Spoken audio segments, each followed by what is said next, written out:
Hello, I'm Gordon Ritchie with Cole Morgan, and this is 2 Minutes of Motion. This segment is a good one in which to point out that 2 minutes is a target time and not a hard and fast time. Workbench makes it easy to set up the units for a screw mechanism.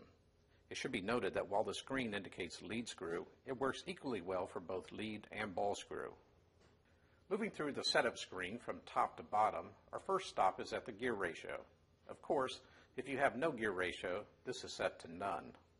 If a gearbox or a gearhead is used, we can simply enter the number of turns the motor makes compared to the output shaft. For example, if the ratio is 5:1, we can simply enter motor 5, load 1.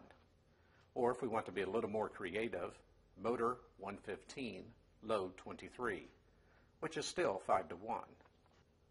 If the gear ratio is achieved by a timing belt and pulleys, the number of teeth on the motor, pinion, and the load pinion can be counted, if not known, and entered for each. The range for the motor and load is 1 to 1,000. When setting up the screw, you will need to know the lead of the screw. The lead is how far the load will travel with one revolution of the screw, regardless of the gear ratio. The units for the lead are set in the custom position units.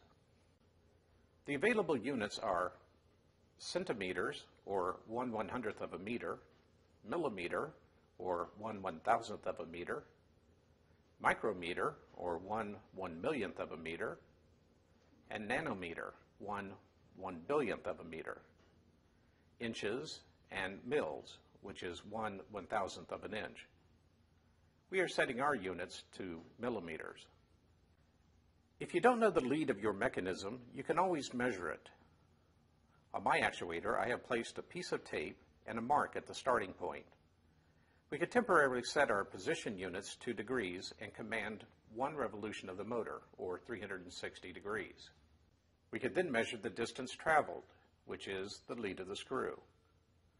If you have a gear ratio, don't forget to take that into account as part of the distance commanded. We enter this value in lead. In our example, the lead is 5 millimeters per rev.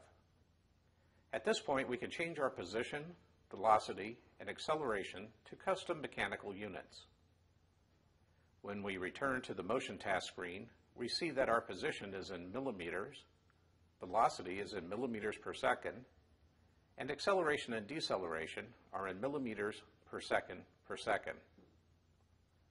At this point, the motion tasks that are required for the application can be created and run.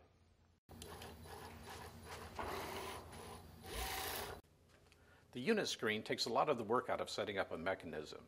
The more you work with it, the more intuitive and fun it becomes. Check out our next segment when we set up a conveyor system. I'm Gordon Ritchie for 2 Minutes of Motion. I'll see you next time.